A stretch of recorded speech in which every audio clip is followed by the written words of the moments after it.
From the heartland of America, focused on God, family, and country, the mouthpiece of the Midwest. This is Dale Carter's America.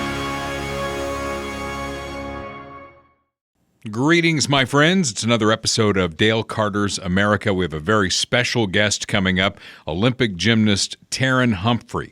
We're going to ask her about the whole Title IX thing and biological males trying to play on the girls' team and get her take on that as somebody who has been on the world stage as a medal-winning Olympic gymnast.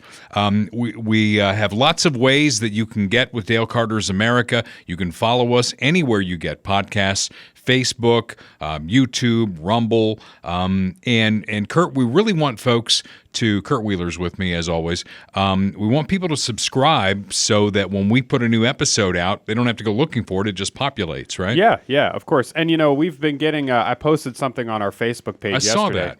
We've been getting really good engagement. You've had a couple posts in particular that have done really well. And, you know, we thank everybody that's engaged with our material on Facebook. And, you know, the reason that we're doing is to get the word out and to spread the message of what we believe in. So the best way for you to support us is to subscribe to the video podcast on YouTube, leave a comment, like the video. You know, those are all things. Comments are really good for the algorithm, so those are all things that will help, you know, other people see the video as well. Okay, and a little tease for you. Next week we have a special episode. Bob Jackaway from the Max Motors group of dealerships here in the Kansas City area. I had a chance to sit down with him for an extended interview and talk about this whole EV thing that is being crammed down our throats. You know, I'm okay, and I think Kurt would be okay if the market dictated that we went there. But we're not doing this based on market conditions. We're doing this based on a cram down from unelected bureaucrats is what's going on, with the president leading the way and the left pulling his ear as far left as they can pull it. And Bob Jackaway had some great information on EVs and what's going to happen with EVs. I know 2032 is a key year. 2035 is a key year. And you really, if you have questions like I have had questions, and we encourage you, ask questions. Don't just take what they're feeding down your mouth. Ask questions and get the answers. So I went to somebody who really knows what's going on because he's in communication with what's coming out of Detroit or what won't be coming out of Detroit very soon. And it's a very interesting deal. That's going to run, we're going to put that in when, Kurt? Next week. And okay. Yeah, I agree. I was sitting right here and it was a fantastic conversation. And it was interesting to hear. He sort of had a very middle of the road approach to it. Like he was just coming at it from like a business standpoint because he does run a dealership. And so it was very interesting to kind of hear his perspective on how it's being pushed, you know, and the different regulations and, you know, the viability of electric vehicles and all that kind of stuff. He was very honest about it. So it was really interesting. So that'll be next week. And again, when you subscribe, you get those. You don't have to go looking for it. And one of the reasons that we get to do all this fun stuff is my friend Bob Watson. He is our local State Farm agent in Blue Springs, but he serves Kansas and Missouri. And you can reach Bob and his team at 816-229-7878, 7th and Main in Blue Springs, and he will tell you what he told me. If you want to get an EV, knock yourself out, but know that you're going to pay a lot more in car insurance for it. He's going to insure your car, your home, your life, your business, your boat as we're getting closer and closer to warmer weather. If there's an insurance question, Bob Watson can answer it for you. He's got a team right there in Blue Springs, and they're ready to help you. 816-229-7878. Bob Watson, the official insurance agent of Dale Carter's America, because he insures me and my house and my vehicles and all that good stuff. So thank you, Bob, for being on the podcast. Funhouse Pizza in Lee's Summit. We are going to, at some point, have a live event. I am really shooting for May. We're trying to find a date that works there. We have some special guests who are going to be there with us, Kurt, and they are young ladies who are about to graduate from high school, a couple of high schools in the Kansas City area, who think like we do. And they listen and they watch Dale Carter's America, the podcast, and they're on our side. So all is not lost because we've got young people out there who want to make a difference, right? So they're going to be at the live show? The live event. Oh, nice. So, and they're going to bring a whole big crew with them whenever we get this thing nailed down. We know where it'll be. It'll be at Funhouse Pizza in Lee's Summit on 50 Highway because it's their turn. We go back and forth between Blue Springs and Lee's Summit. So we're trying to get a date. It will be sometime in May. We won't interfere with Memorial Day weekend plans. I assure you of that. But Funhouse Pizza is where it's going to be because it's just fun. And they got great pizza. And they got cold drinks. And they got Jim Dingman, who owns the place, who is a fantastic American. And he loves being part of Dale Carter's America. So you should, if you're a fan of what we're doing, go to Funhouse Pizza. 2 locations, Lee Summit, Blue Springs, 50 Highway in Lee Summit, 7 Highway in Blue Springs. And if you got a kid's party you want to do, a birthday party, you want to take the Little League kids out for pizza, great place to do it. And Jim is a great host for these things. So that's Funhouse Pizza in Lee Summit and Blue Springs. The news cycle, Kurt, has just been whirling. It's a whirling dervish. That's a term my wife uses, a whirling dervish. Just in the last 24 hours since we got together, we got the word that Tucker Carlson and Fox News Channel have parted company. Then almost right on the heels of that, you got Don Lemon being fired at CNN. And I guess Bongino last week got cut out of Fox News Channel. Yeah, I heard that. Yeah. So, I mean, what's your take on all this? Well, I think it's bad for Fox, honestly. The number one rated show on cable TV was Tucker Carlson. Yeah. And I don't really watch Fox. I don't even really watch Tucker. I watch some of his clips on Twitter and YouTube and stuff like that. But the only people that I know that watch Fox News only watch it for Tucker. And I think he was the only person on there that really had sort of an interesting perspective, fresh takes, didn't really fit into like the kind of boomer conservative Fox News mold like a Sean Hannity does, for example. He's super boring in my opinion. And so I guess he wanted more money maybe or something like that. And they You don't think it's fallout from the lawsuit that was settled? It's possible, yeah. But either way, I think they're going to take a big hit. I mean, they already have. So, but we have a special announcement to make here, which is that we've been saving up the money from our sponsors here on Dale Carter's America, and we got $100 million, and we're making an offer. And Tucker Carlson will be joining us here on Dale Carter's America. And why wouldn't he? Yeah. I mean, he's already made the rounds. He's already been on MSNBC. He was on CNN. Oh, yeah, that's right. And then Fox News Channel. Yeah. So the logical next place for Tucker Carlson, I agree with you, is right here. Well, if we can't afford Tucker, then we can probably afford Don Lemon. So, Wouldn't that be fun? Don Lemon. First of all, Tucker Carlson has said nothing about his parting with Fox News Channel. Don Lemon, it's like, there's a graceful way to go and there's a non-graceful way to go. And Don Lemon chose non-graceful. Yeah, he had some kind of... Oh, it's funny, the last people are saying that that there was this engagement he had with Vivek Ramaswamy. Yeah, I saw that. And they say that was the straw that broke the camel's back. People are saying that. I'm not really sure. I mean, we could watch a minute of it, but I don't really know. Well, watch what I don't know if this clip is going to show it, but his female co-host tries to jump in and get a word in edgewise, and he cuts her off. And apparently he's done that a lot. Yeah, and maybe that goes along with the misogynist quote-unquote thing of like, remember he said Nikki Haley is past her prime or something like that. And right. He got in a lot of trouble. He's made women really, really mad. Yeah. And you know what? You women out there, get mad. There are things you ought to be mad about. You ought to be mad when somebody with a penis decides they want to play on your girl's team. Yeah. You ought to get mad about that. Yeah, I don't think you can get women mad at CNN and keep your job for very long. Well, they don't have any ratings anyway, yeah. Right? That's the polar opposite of Tucker Carlson. Highest rated show in cable, and CNN where, it's almost like a Royals game anymore. Yeah. What time's Don Lemon going to be on? I don't know. When can you watch? Right. Tickets are $5, Okay, let's check this out and see if it's interesting. Your explanation reductive and actually insulting, including to black Americans, to say that black people today, compared to 1964, 1865, haven't made progress in part because of the freedoms we secured. And the Second Amendment was part of what secured hang on, that please. freedom. I cannot keep a thought if you guys are talking to me in my ear. So hang on one second. So to say that black people, say what you said again? Black people secured their freedoms after the Civil War. It is a historical fact, Don. Just study it. only after their Second Amendment rights were secured. They That's were a not fact. secured their freedoms after the Civil War. That is not. You are discounting Reconstruction. You're discounting a whole. He's starting to look host kind of of old, things isn't that he? happened Yeah. after the Civil War. Past when his it comes to prime. African Yeah, Americans, past his including prime. The whole Yeah, exactly. reason that the Civil Also, rights- I have to. I'm sorry. Look at the body language on the co-host, though. She's like backing away. Yeah. I don't want anything to do with Well, this. one thing that I just can't help but notice. Look at this guy's head. Look at the shape of his head. He looks like an alien. Like that. That's a just- big brain. Yeah, exactly. I like him. I mean, he says a lot of the things I believe. That's like the big brain meme of the guy that you probably don't know that, but Yeah. anyways. rights movement happened is because black people did not secure their freedoms after the Civil War, and that things turned around. People tried to change the freedoms that were supposed to And you know happen how they after the got Civil it? War They got their and Second Amendment Reconstruction. rights, and they actually got the NRA played a big role in that. But today, down the The NRA did not play a big role absolutely, in they that. trained That black Americans is how a to use lie. firearms. That's a lie. But That's not. The it's NRA actually- did not play a big role in This that. is just historical fact. But It's down not historical fact. the part that I Just find because Look at her. She's like,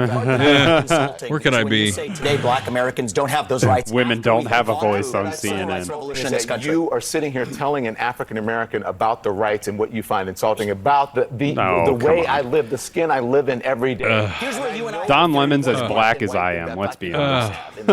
And that black people do have. Well, here's where you and I have a different point of view. I think we should be able to express our views regardless of the color of our skin. We should have this debate I'm not saying you without shouldn't me express your regarding views, you as a but I think black it's man, insulting that but you're me sitting regarding you here, as a fellow citizen. that you're That's what I sitting think we here, should say. whatever I was kind of hoping she'd want. ethnicity Oh, look you at this. It's like, look at my phone. Yeah. It's like, I got to look at my phone. Whatever ethnicity I am, I'll tell you what I am. Somebody I'm calling a American, fire I'm proud of alarm. it. But I think we should have this debate, black, white. Isn't matter. this CNN in a The nutshell? It's content of just the like argument. people yelling at each other about some stupid. Well, they got one less guy because Don Lemon was shown the We door. appreciate you coming on. With Thank due you for respect, that. Don, I look forward to Thank you very continuing much. that I appreciate it. conversation. Oh, and they shake hands on Oh it. wow! How Talk about China. Yes, let's talk about Next China. time you come back. Oh, thank you. Much to say on declaring independence from China. Okay, Something you can can we add move on now, please? Thank you. Thank you. Oh, we can move on now. He's like telling her, shut Oh, up. look at her face. Move on. Did you really just say that? Did you just look at him? Ouch. He's like, I'm the big star here. Come on.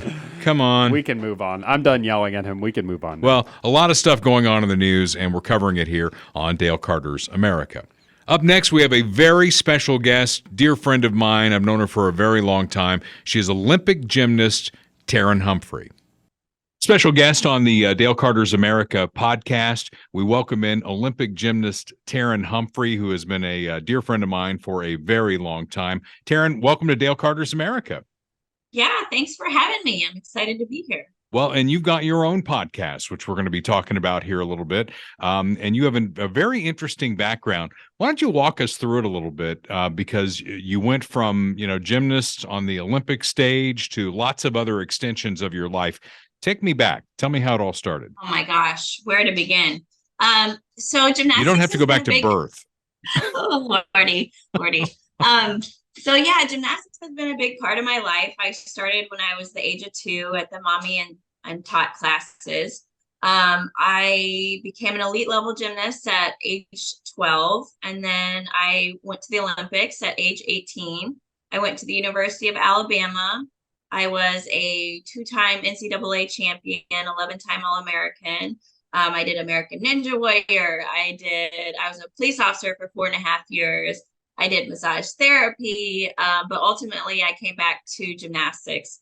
I was on the Olympic selection committee where I picked the gold winning teams on 2012 and 2016. So I've pretty much done it all with gymnastics. But the last thing I want to do is I want to own my own gym, and I want to get Kansas some college gymnastics teams. So that's my ultimate goal. So a gymnastics team for the University of Kansas? Yes, but any Kansas college team would be awesome. There's absolutely no colleges in Kansas, which is crazy because every state around them has gymnastics. Including Mizzou. Yeah, Mizzou, exactly. So I just don't understand. Kansas needs to get on the ball. Well, and you glossed over the fact that you've won a couple of Olympic medals. I mean, that is that's very impressive, very important. Yeah. It is a big deal. The older I get, the more excited I am to have it. However, it just, it's not the end of my journey. So I don't focus on the Olympics because there's so much more to gymnastics than just Olympics. In my new gym, hopefully coming in September, Humphreys Gymnastics, I want to focus on a healthy journey, being happy, and getting a college scholarship is my main goal for all the kids. So like I said, there's more to gymnastics than just the Olympics, and the Olympics was awesome, but it doesn't define me. Yeah. But Kurt thought it was really cool that I knew an Olympic gymnast who won medals. I mean, he was very impressed. And you know what? You and your radio station were like my biggest supporters. So I absolutely love it. And I will continue following you guys. Well, and your brother was a cop too. He was a cop in Blue Springs. I know you were a cop as well. Where were you a cop? Raymore, Missouri. What makes an Olympic gymnast want to be a cop? That's an interesting transition. Yeah, I don't know. I just had a little bit different background. I was a country girl. We loved shooting guns. We loved going outdoors. We just loved the action. So I loved, the NYPD Blue shows growing up. Yeah. And I just wanted some action, and I wanted to feel like I had a purpose. And totally different from anything. I'm also 5 foot, 100-pound female, so a little bit different than the normal. But did that cause some problems? I mean, did you come up against big guys that you had to like wrangle? Yeah. So actually, I kind of got the opposite. Usually when the men were, expecting another man to come in and fight, I walk in and they're like, what the heck? So I don't want to fight a female. So it was ironic that there was like this really big guy in Raymore, like 6'7". And every time I heard the call come out, they were like, all right, Terin, this is your call. So it was kind of a cool It's like Beauty dynamic. and the Beast, right? You tamed the beast. Yeah, exactly. And just, using your voice rather than physically. So it was such a great experience. I loved it. I miss it. But I did not like the nights. The nights were really hard. Well, I have a lot of respect for police officers. My stepfather was one. And just as an aside, this is not why we have you on the podcast, but we had Doug Heisman on a while back, and he runs the Blue Springs Citizens Police Academy in Blue Springs. Okay. And I was on city council there. And so I did a ride along with your brother. So I did the third shift ride along with your brother, who's a terrific guy. And then part of the Citizens Police Academy, and as an officer, you probably went through this at some point. You have to go through this. They call it the FATS training, where you're partnered with somebody, right? And they give you scenarios, and you have to figure out what you're going to do, right? Sure. Mm-hmm. You're familiar with this. Oh, Okay. yes. So, my epic fail in the FATS department was some crazy woman who was like making all kinds of weird gyrations and wearing an overcoat, and then reaches in to pull something out, right? And I shot her like center mass, like right here, and she pulled out a stuffed animal. So no. those are the quick decisions that police officers have to make, and I'm sure you had to make them in your 4.5-year run. Yeah, absolutely. Absolutely. So I actually, Raymore had a Citizens Academy. My brother he probably went easy on you compared to what I did. I didn't mean to, but, popping the U's in the middle of the highway kind of made them a little bit nervous. So I was not able to do the ride-alongs with the Citizen Academy after this. Well, you've got other things going on as well. You've got a podcast, and that's kind of how we reconnected on this. You've got a podcast that you're doing, and I said, hey, I got my own podcast. You be on mine, and I'll be on yours. Yes. It's been exciting. So my friend from the University of Alabama, a fellow gymnast, we've been stay-at-home moms, we've been coaching, but we haven't quite felt like fulfilled. So we thought maybe getting together once a week and just talking about our problems would kind of help us and, find our journey and find out what we really want to do. And it's been wonderful. We've had a lot of people, a lot of great guests. We don't launch until the middle of May, but it will be This World's Rough. You got to be tough. My grandpa used to say that. I think Johnny Cash used to say that. So we thought that was very fitting. We're excited. It's about stay-at-home moms, finding your journey, social media. No wonder you came to me. Life. Stay-at-home moms. I mean, no wonder you came to me. Exactly. Very fitting. No, I'm definitely coming to you for the social media part. All right. Okay. Yes. All right. We'll do that. So exciting times are ahead for you with this new gym. Can you talk about that at all, where that might be? I know we're still early on that. Yes, still early. We're still gutting it out a little bit. It'll be in Overland Park. It'll be the old 68 building. Will Shields, the Chiefs player, actually used to own it. So I'm getting it prepared. I'm hoping to launch by September. The problem is all the shipping with the equipment. I got to get everything in on time, but really excited. I can't wait. Well, one of the reasons I wanted to have you on the podcast is because of your background as an Olympic silver medalist and your gymnastics background and all that you did at Alabama and the NCAA and all that. We're in a weird time right now. And I just look at things and I ask questions. And when things start happening, like the Leah Thomas situation at Penn, where Leah Thomas, I don't know what Leah's real name was. Was it Larry or Mo or Will? Will. Okay. So Will is like the 400 something swimmer in the world. And all of a sudden has a revelation that he is now, Leah is a woman, no plumbing rearranged, and jumps in the pool and all of a sudden is setting NCAA records across the board. And, I start wondering, why is that?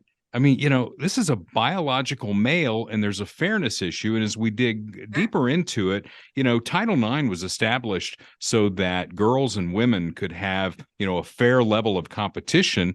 And now what we're getting from the left is, oh, no, you can be whatever you want to be. And if this guy says he's a girl, he gets to compete, not only compete, but go into the locker room and shower with these girls and all that. First of all, where was that when I was in high school? I think I might, you never know, right? I'm kidding. Just kidding. I'm kidding. So with your background, and I don't know if this is a factor in gymnastics or not, but certainly we've seen it in swimming. We've seen it in basketball. We've seen it in soccer. What's your take on that? If a biological dude says, hey, I can do the parallel bars just as well as Terin, probably better, right? So my first thing is it's apples and oranges. If you go to a not even a men's competition, but like championships that they show every year on TV, they show women's gymnastics, then they show men's gymnastics. If you really watch the men's gymnastics, they're flipping an extra flip. They're flipping an extra turn. They're just meant to be stronger and do stronger skills. And the only one that's kind of come close has been Simone. I'm not very big and I wasn't made very big. I think I brought up Travis Kelce. He's not meant to be a women's gymnast and I'm not meant to be a football player. So as a mom of two daughters, I just want the best for them and I want it to be fair and have them have an equal shot at maybe going to the Olympics one day or getting a college scholarship. But I also brought up in elite gymnastics, you're not even allowed to have cold medicine because that will amp up your stamina and stuff. So to me, it's not fair. And I like you said, I think women should have that fair opportunity. And yet we're seeing things like the Biden administration trying to get in there in a men Title IX to allow trans to play on the girls and the women's team. The House Republicans tried to stop that. They passed a bill with 0 Democrat votes that said you can't touch Title IX. It's fine just the way it is. And it's dead on arrival in the Senate. And if it got through the Senate, Biden says he would veto it. Governor Kelly vetoed a similar measure in Kansas. And I just don't understand. I mean, I see a difference between guys and girls. And, I think I told you the story about I think it was 14 or 15-year-old boys team in soccer that beat our Team USA women's team. So there are fundamental biological differences between boys and girls. I mean, I can't even believe we have to have that conversation. It is definitely different times. That's for sure. That's for sure. And you're trying your best to get some young kids into gymnastics, which I applaud. And the reason behind that, you even mentioned it, is getting them scholarships. Yeah, absolutely. I think Did you go to Alabama on a scholarship? Was that I did? That the deal? Yeah, okay. University of Alabama. I went for 3 years. I got hurt my last year. But the scholarship number is basically the same, and there's more and more people doing gymnastics, like tripled, and so women need more opportunity, and And same with the men. The men need more opportunity for scholarships. They're just taking men's gymnastics away. So it's just different times for sure. And I think I told you, I've got 2 granddaughters, and my oldest granddaughter is 9 years old. She's beautiful. I don't know if she's going to be an athlete or not. She has Carter genes, so probably not. Probably not. But if she were going to be, hey, I can pick on me. You can't pick on me. You pick on me on your own podcast. Okay. So, all right. But if she's on the bubble, right? And let's say she's a high school basketball player and she's on the bubble for a scholarship somewhere, and some dude comes along and says, maybe my easier path. And that's the thing they want to catch you on. It's like, you're saying that that's the reason they're doing it. Well, there's got to be some sort of test, right? It's like, Right. Did you just wake up one day and decide you're a woman and now you're going to play on the girls' team to try and get a scholarship? Or, is this something deep seated? There's no test for it. That you believe them. That's what they're telling us. You believe them. Yeah. Wow. That's insane. It's just crazy. Yeah. I would definitely probably be upset if that were to happen to my daughters. Have worked their whole life for a scholarship and it be stripped from them. So. All right. Well, I'm glad that you and I are on the same team in that area. We're on the same team in many areas, right? Yeah, exactly. And you've already changed me. I mean, you've turned me into a single mom so that I can be on your podcast. Stop. I'll be the ugliest single mom in the history of your podcast, right? Now, stay at home mom, not single mom. Oh, stay at home. Oh, I can be the ugliest stay-at-home mom as well. I'm flexible that way. Not nearly as flexible as you are with all you've done, certainly in the Olympics and what you're doing now, opening your own gym, the podcast, starting gymnastics teams in Kansas. Come on, Kansas, wake up and start your gymnastics teams, right? Come on, you're behind. She is Terin Humphrey. Terin, a great job here. Thank you for being a guest on Dale Carter's America. Can you tell us the name of your podcast and where people can find it too?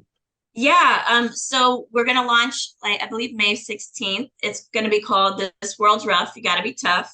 You'll be able to find us on YouTube and hopefully Spotify and Instagram, Facebook. There you go. See, Kurt's taking care of that end too. That's good stuff there, Kurt. Thanks. Appreciate you stepping up on that. Yes, thank you. And again, I'm going to be a guest. Yes. Yep. Stay tuned. It'll be exciting. Well, when you're a guest on her podcast, I'll be there to make sure that you pimp our stuff too. Exactly. Terin, thanks so much for taking the time. Thank you for having me. I want to thank one of our fine sponsors here. In fact, I'm about to put them to work at Casa del Carter, my home. Royal Roofing and Solar, 816-540-7057. We're finally going to get rid of the shake shingle roof. Let me tell you about my luck on stuff like this, Kurt. I had to have a new roof put on in 2006 of my house, and the HOA said it had to be a shake shingle roof. So I put another shake shingle roof on it, and they're terrible roofs. You get silverfish with them. You get storms come through, shingles blow off, nails blow off, and all that. But I did it. And the year after I did it, they changed the restrictions. So now I'm like one of the only shake shingle roofs in my neighborhood. And it's finally done its time. And Austin and his team at Royal Roofing and Solar, they gave me a great price on it. They're going to do the roof at Casa del Carter. We're going to have the conversation about solar, and maybe we'll do that. I think that depends on how long you're going to keep the house. Right. Austin will talk to you about that too at 816-540-7057. Tax credits and grants for small rural businesses and ag producers as well. Get Austin and his team working for you, because anytime you've got a building, you need a roof on it, and Austin and the folks at Royal Roofing and Solar can take care of you. The other end of your body is the other end. You know what I'm talking about? The other end. The other end. That's where another one of our fine sponsors, Dr. Mark Taormina, comes in. He is with Midwest GI Health in Lee's Summit. They're serving all of eastern Jackson County for GI services. Mainly they do colonoscopies and the upper endoscopy examinations. And if you're a man especially, but I think women too, right? Both. They both go. Of course they do. So this is not male or female specific. It's age specific. If you've gotten to 45 and you have not had your colon cancer screening, you need to get it done. Early detection is the key to saving your life. And if you put it off and put it off and put it off, and finally you have symptoms and they go up in there, it may be too late. So don't put it off. Midwest GI Health and Wellness at MidwestGIHealth.com. You can find them at the office there at 816-836-2200. 816-836-2200. Dr. Taormina, he did the colonoscopy on my wife, and she came out of it just fine. So, and years ago I had mine, and I came out of it clean as a whistle. But that's not always the case, and early detection is the key, and Midwest GI Health and Wellness, they can get that done for you. All right, next segment on the big program here. It's the elephant in the room. President Biden needs to address the elephant in the room. It's not I'm just the elephant in the room. That's funny. What's your best excuse?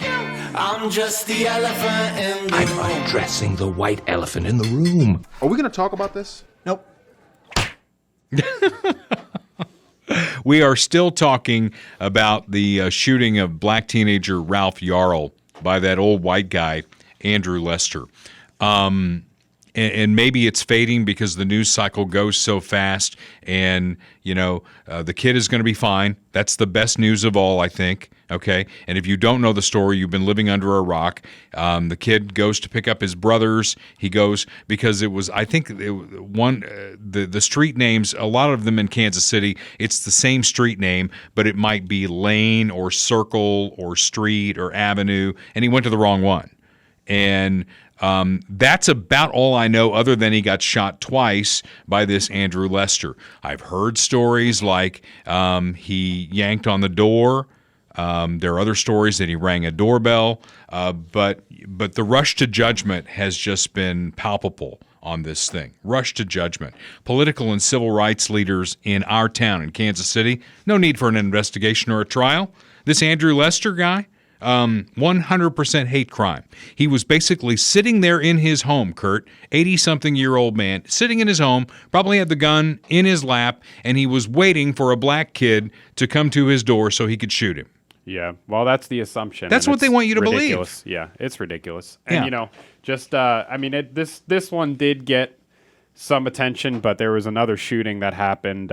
Maybe you've heard of it or not, but there was another shooting that happened in Alabama last week, I believe. Left 4 children dead and 32 injured at a Sweet 16 birthday party. That. Mm-hmm. And here's the guys that did it.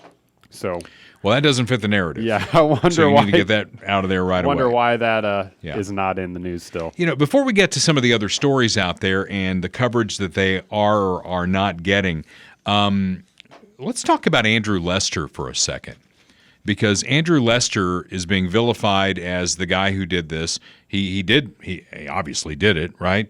But the rush to judgment is going on. Is there any chance that Andrew Lester, an old guy, right?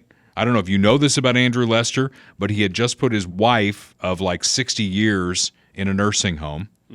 So he's living alone, right? Okay.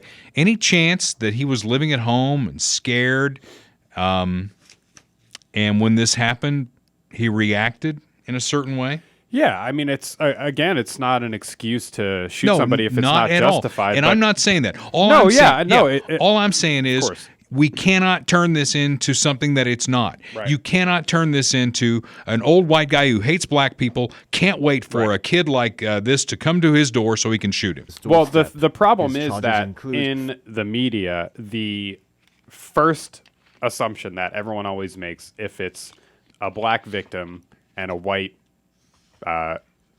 perpetrator, the first assumption is always racism, when really that should be the last assumption. I mean, that is just not a thing that really exists anymore. And if it does, it's very rare.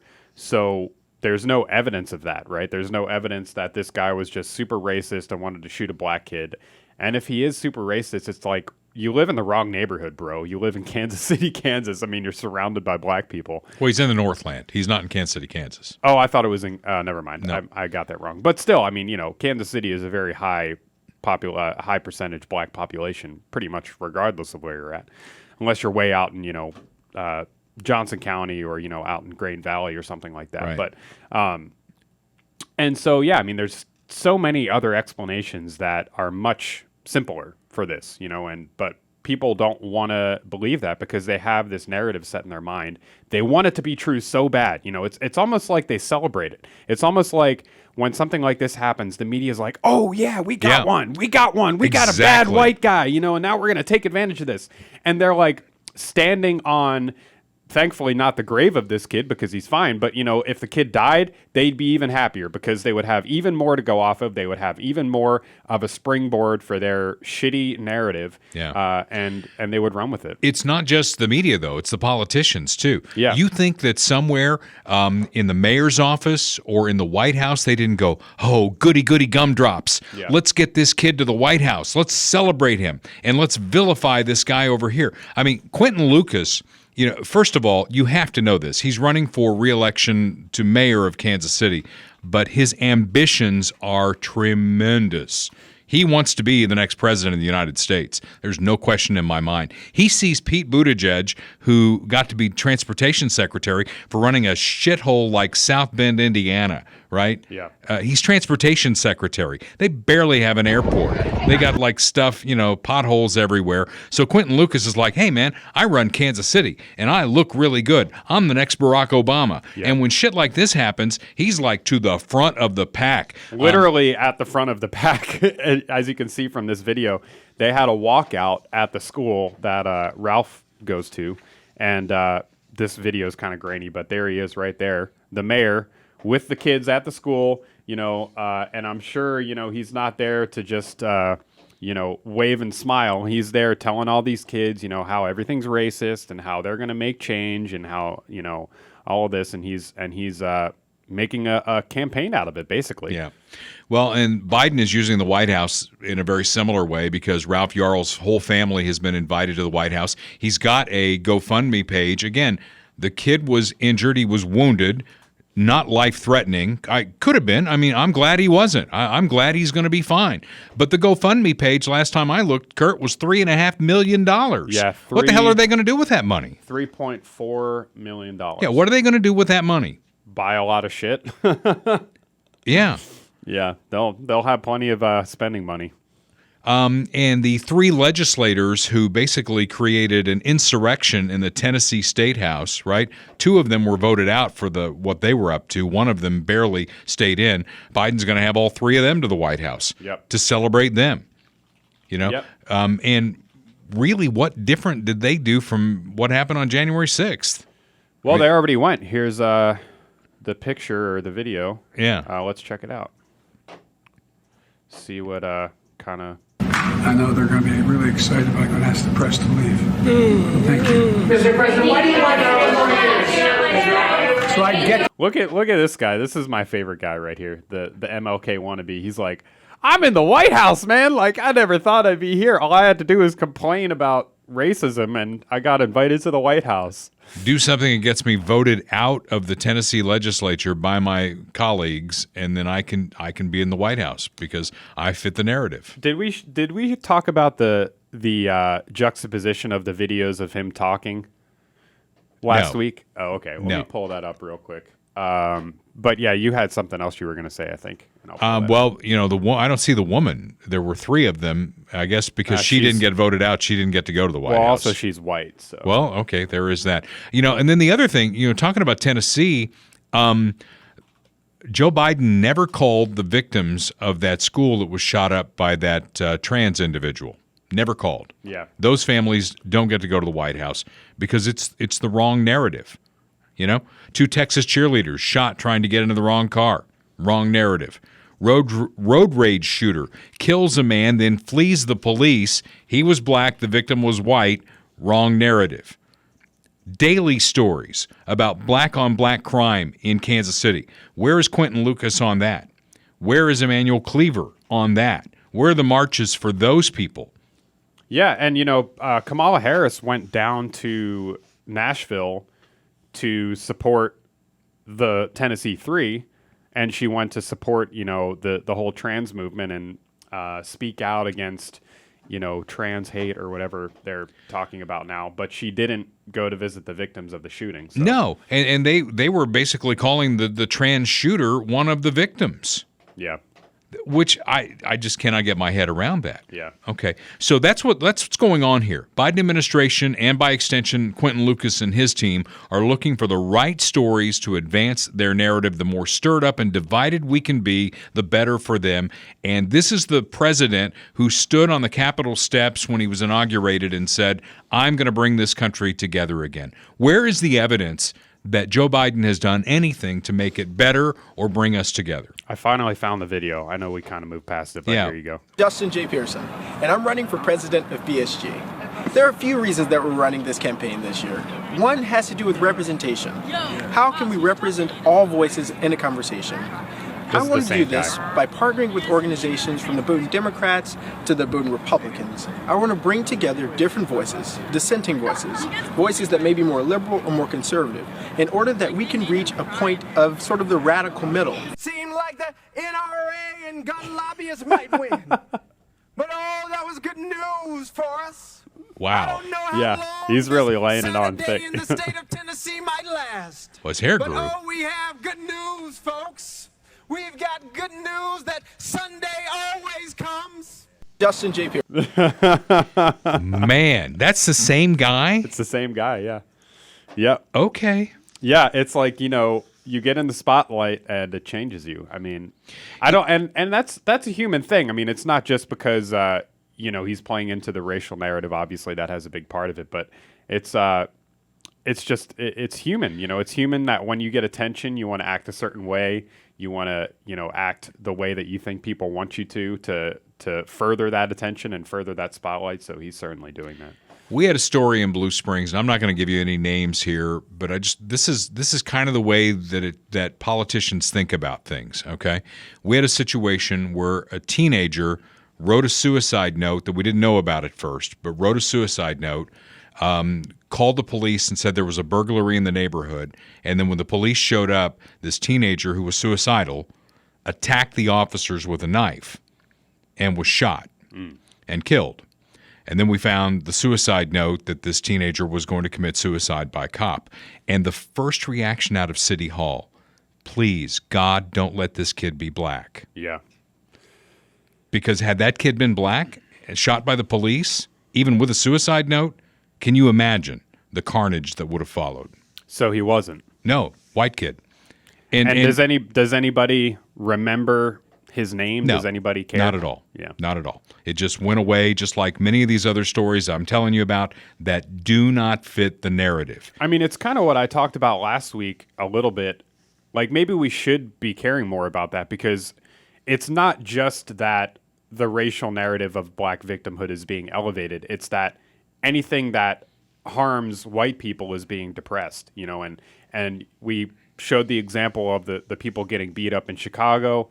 And again, I said, look at the interracial crime statistics. It's an endless problem. We don't know any of those people's names. No. Maybe we should. Maybe we should start, having at least, I'm not talking about, to the extreme that they do on the other side of this, but maybe we should start having some awareness, like, oh yeah, these are the people, say her name like they do, because we need to bring awareness to these issues, I think, in order to balance the scale a little bit. Let me ask you one other question here about this shooter, Andrew Lester in Kansas City. There is a point that comes when you have an older relative where it's like, Dad, I got to take the car keys away from you. We can't have you driving anymore. Is there a point, and I know you're really strong on the Second Amendment, is there a point where you go to Dad and say, we got to take the guns away? Yeah, I could see there being an argument made for that. I mean, there is a difference. You don't have a right to a car. You do have a right to defend yourself. Now, I would say that if he's living by himself, then he should have a right to defend himself legally. But, let's say he goes to a retirement home or something like that, then maybe that's a different story. Yeah. I mean, you don't want senile old men, in a retirement home packing heat. But, yeah, I mean, I think there's a conversation to be had there somewhere, because there's all kinds of limitations or there's things that you fill out on the background check. If you're a felon, if you have a history of mental illness, which that's a whole nother conversation, because I'm not sure how I feel about that either. But I do think there is a conversation to be had there somewhere. If you are totally senile, you can't, really speak or drive or walk or whatever, you don't have your faculties about you properly, then maybe there's something that could be done about that. But it's tough because, you make an exception to the right, and then it affects a whole bunch of people that it shouldn't, and then also the question is, who determines that? Right. Who gets the power to determine that? And well, it's just a question. Yeah. And as you point out, it's a tough question, but one that we're going to ask, one that you ought to think about. That's just where I am on the whole thing. So as the circus leaves town, we talk about the elephant in the room. Ralph Yarl is going to be yesterday's news. This thing is going to be way off the news cycle. The investigation will continue, and if Andrew Lester committed a crime here, he needs to be punished for it. But to jump out in front of the investigation and start screaming into a TV camera that this is a hate crime, I think that's just absolutely wrong. Yeah, I agree. I mean, and all you have to do is, just go on social media and look up Andrew Lester racist, and you'll find all kinds of. Oh yeah. Apparently somebody, actually friend of the podcast, Johnny Calloway, brought this to my attention. I think I'll be going on his show later this week, so I'll make a post about that. But I guess his grandson, Andrew Lester's grandson, came out and said that tried to throw him under the bus and say that he's racist and he needs to go to jail and all that. And that's just despicable behavior on part of the grandson. But that's a whole different story. I agree. I was looking for something. You mentioned Facebook. There was something I wanted to mention off of this. Oh, it was off of this one about Title IX, where we talked to Terin Humphrey here a little bit about that. Rachel Chrisman wrote on this thing. I put up a deal about Title IX, much of what we talked about with Terin Humphrey. But then Rachel says, when we speak up, we're called bigots. And I got a lot of interaction on this because my reply to Rachel was, if we're afraid of the names that they call us when we speak the truth, shame on us. Yeah, I agree. Yeah. Yeah, I mean, we're so past that point, right? I mean, it goes for racist, sexist, homophobic, whatever. We have to not care about that, because if you do, you're already losing, and they have complete control over you. So. All right. Well, before we get to the news cycle is moving fast. Before we get to what we call the kicker on Dale Carter's America, we again want to thank Bob Watson, Blue Springs local State Farm agent for 5 decades at 7th and Main in Blue Springs. You can reach Bob at 816-229-7878, 816-229-7878, auto, home, life, commercial insurance, licensed in both Missouri and Kansas, and surprisingly great rates at State Farm these days. So when you're up for renewal, make sure you're giving our friend Bob Watson at least a chance to earn your business at 816-229-7878. Okay, the news cycle moves fast, and we knew this was coming for a while. When most presidents announce for reelection, Kurt, they do it with the backdrop perhaps of the Statue of Liberty, touting everything that they've done in the first term and that they can't wait to get to work to finish the job for the American people. Well, that wasn't going to be the case with Joe Biden. They released a video. We're not going to play it here. You can go find it on your own. But they released a video. And and of course, there was nobody around. They did it in the wee hours of the morning, and it's out there now. They did it because 80-year-old Joe Biden cannot put a sentence together. I wonder how many edits there were in this thing. Yeah. Can you imagine? Oh, no, I can't imagine. Yeah. I can't imagine. What I thought we would do to kind of give you an idea of who we're being led by now. Yesterday there was an event in the Rose Garden. I think it was for teachers. And he singled out one of the teachers. I think she's a black lady, too. And he had her stand up. And he kept calling her a male name. He got her name wrong. And as he's looking at her, he still calls her the male name. Do we have that? I'm going to find it. Sorry. Well, while he's finding that, some things I want you to consider here as the 2024 campaign is now set. Questions I want you to answer or at least ask of yourself. Biden's campaign, that video, is all about freedom. And he says he's touting freedom. And you're going to be so free and have all these rights in America. Are you freer than you were when Trump was president? It's a good question, don't you think? Yeah. Are you freer than you were when Trump was president? And if you're listening to this and you voted for Biden, you know, as you ask yourself this question and you answer this question, and you think, well, you know, I'm a lot freer than I was when Trump was president. Based on what? How did Trump have you under his thumb other than Trump derangement syndrome? How did he have you under your thumb? You know, was he telling you that you have to drive a certain kind of car? Was he telling you that you can't have a gas stove? You have to have these kinds of light bulbs? Was he doing any of that stuff? Are you freer than you were when Trump was president? Then take every Biden policy and ask this question objectively. Did I vote for this? And again, I know that most of the people who watch and listen to our podcast, Kurt, they agree with us, so there's no way they would have voted for Joe Biden. Some people in the middle were tired of the circus that Donald Trump brought to, you know, the argument, and they wanted somebody calmer. They wanted somebody who was going to bring us together. They wanted Uncle Joe, the Joe Biden who was senator from Delaware all those years, who got along with Republicans and Democrats. Everything that's happened, every policy, every executive order that Joe Biden has signed, ask yourself this: did I vote for this? Did I vote for this? Okay. The Dems are going to have, you mentioned Chicago, the Democrats are going to have their convention in Chicago. They are going to get a front row seat for what they've done to big cities in this country. And I'm sure they're going to bring lots of security with them to Chicago because they elected a mayor who is to the left of Lori Lightfoot. I did not think that was possible, but they did it. I saw something about that the Democrats are not going to have debates at the convention. Did you see that? No, but I believe it. I think, you know, now that the Joe Biden I'm running for re-election video is out there, Joe Biden's going to the basement. He's done. The lid is on. He's trying to run the same campaign he ran in 2020. The difference is, you know, he's going to be 82 next year when the election rolls around. He'll be 86 if he wins to complete a second term. And with his feeble heart and his mush mouth, right behind him is Kamala Harris. Yeah. Who can't wait to be your next president. Yeah, and they're stating that there's not going to be any debates, and there are people that are going to run against him. I mean, Robert F. Kennedy. Yeah, RFK Jr. is, I think, one of the biggest challengers. I think on the first day that he announced, he got in a poll like 11% or something like that, which is not nothing.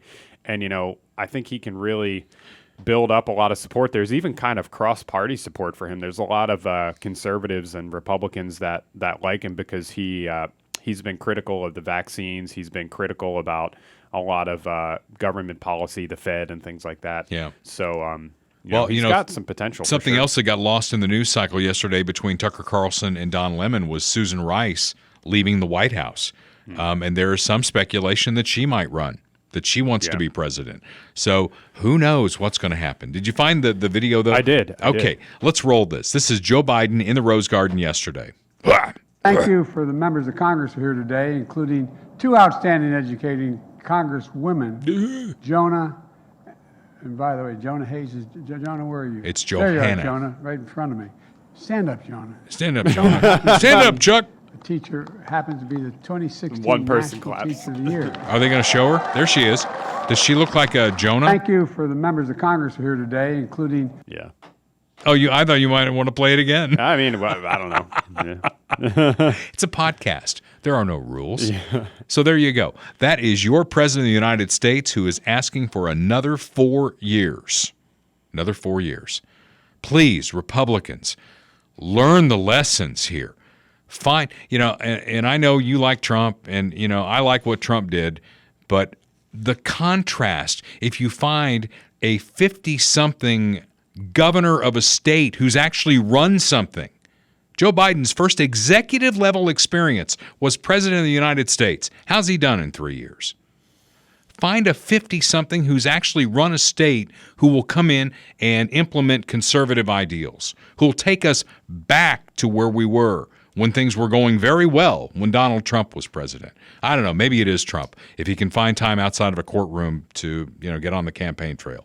Until next week, and again, we're going to talk electric vehicles with Bob Jackaway from the Max Motors Group. You definitely want everybody should be asking questions about EVs and this cram down that's coming from Washington, D.C. Watch that episode, because I think I ask every question from every conceivable angle, and Bob had some very interesting answers. Until next week, this is Dale Carter's America.